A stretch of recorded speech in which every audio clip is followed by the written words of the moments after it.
ناظرین، آج ہم بات کریں گے حماس کی تاریخ اور اس کی طاقت کے بارے میں۔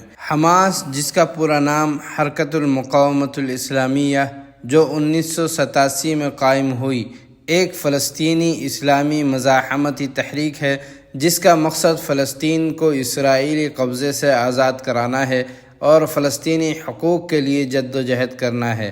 حماس کو خاص طور پر شیخ احمد یاسین، عبدالعزیز الرنتیسی اور خالد مشعل جیسے اہم فلسطینی رہنماؤں نے قائم کیا۔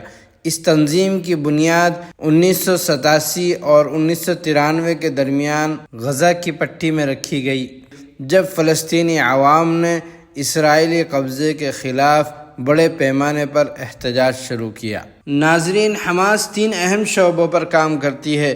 نمبر 1، سماجی خدمات یعنی سوشل سروسز۔ حماس فلسطینی عوام کو فلاحی سہولتیں فراہم کرنے کے لیے اسکول، اسپتال اور دیگر خدماتی ادارے چلاتی ہے۔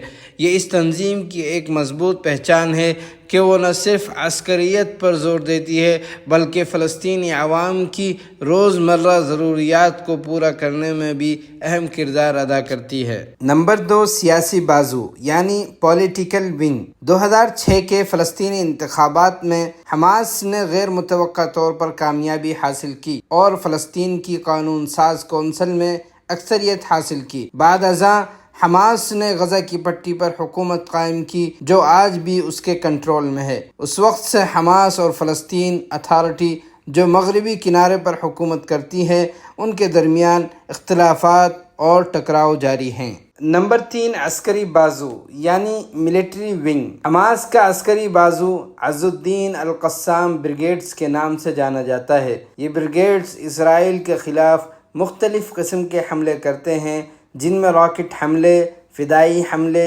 اور سرنگوں کے ذریعے اسرائیل کی سرحدوں کو نشانہ بنانا شامل ہے۔ ان کے پاس محدود تعداد میں راکٹ، ڈرونز اور دیگر ہتھیار ہیں جو وہ زیادہ تر مقامی طور پر تیار کرتے ہیں یا اسمگلنگ کے ذریعے حاصل کرتے ہیں۔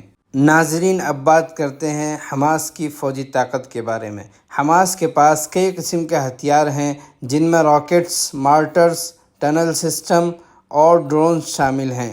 حماس نے وقت کے ساتھ اپنی فوجی طاقت میں اضافہ کیا ہے اور خاص طور پر غزہ کے اندر ایک مضبوط دفاعی نظام قائم کیا ہے۔ ان کے راکٹ سسٹم نے اسرائیل کے شہروں کو نشانہ بنایا ہے، جس کی وجہ سے اسرائیل کی طرف سے عسکری رد عمل آتا ہے۔ عز الدین القسام بریگیڈز نے کئی بار اسرائیل کے ساتھ جنگ کی ہے، جس میں 2008-9 کی جنگ اور 2012-14 کا تصادم شامل ہے۔ حماس اسرائیل کی جدید فوجی ٹیکنالوجی کے مقابلے میں چھاپہ مار جنگ یعنی گوریلا وارفیئر کا طریقہ استعمال کرتی ہے۔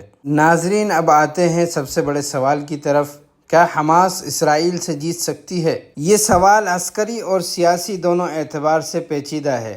فوجی لحاظ سے اسرائیل کی فوج دنیا کی سب سے مضبوط افواج میں سے ایک ہے۔ اسرائیل کے پاس جدید ہتھیار یعنی ایڈوانس ویپنز، میزائل دفاعی نظام یعنی آئرن ڈوم، جدید طیارے یعنی ایڈوانس فائٹر جیٹس اور ایک مضبوط انٹیلیجنس نیٹ ورک ہے۔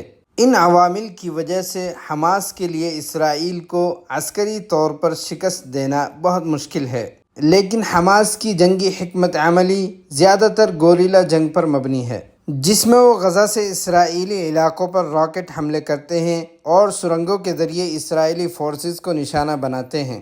حماس کی طاقت کا زیادہ تر مدار اس کے عزم اور فلسطینی عوام کی حمایت پر ہے، جو اسے ایک مضبوط عسکری اور سیاسی طاقت بناتی ہے۔ سیاسی اور نفسیاتی جنگ یعنی فزیکولوجیکل اینڈ پولیٹیکل وارفیئر۔